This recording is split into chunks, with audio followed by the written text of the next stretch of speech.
Think back to the last vacation you took. How do you decide in your head whether it was a good one? You don't replay every single moment and average them out. Instead, your memory grabs a few vivid highlights and, crucially, how it ended.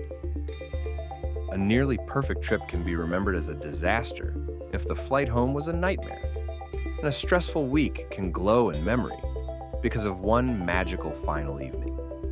The strange truth is that the you who lived the experience and the you who remembers it are almost two different people, and they often disagree completely.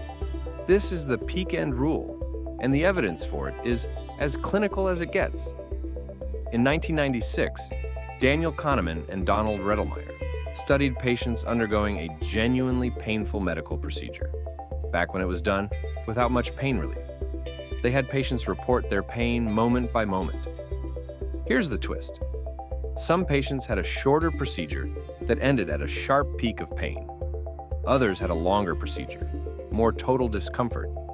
But the doctors deliberately left the scope in a little longer at the end, so it finished on a milder note.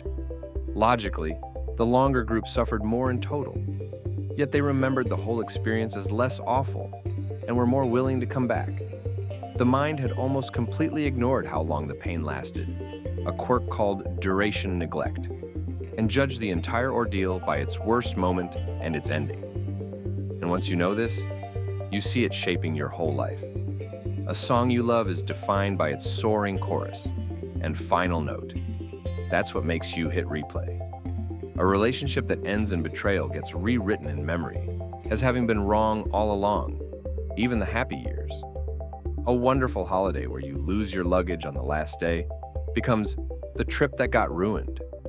And a customer service call that infuriates you for 20 minutes can end with one sincere apology. And suddenly you rate the whole thing as fine. The peak and the end quietly overwrite everything in between. So why would the brain work this way? Because it doesn't store a full recording of your life. That would take far too much energy. Instead, it keeps a highlight reel. It grabs the moments of strongest emotion, your peaks, and it clings tightly to the ending because the most recent moment is the best clue about what to expect next time. Your memory was never built to be an accurate documentary. It was built to be an efficient decision-making tool, answering one practical question. Should I do this again or avoid it? Truth was never the point. Usefulness was. So step back, and something a little unsettling comes into view. The story of your life that you carry around is a curated edit, not the raw footage. The experiencing self, the one actually living each minute, racks up thousands of moments that the remembering self simply throws away. So, which self are you really living for? But there's an empowering flip side to this.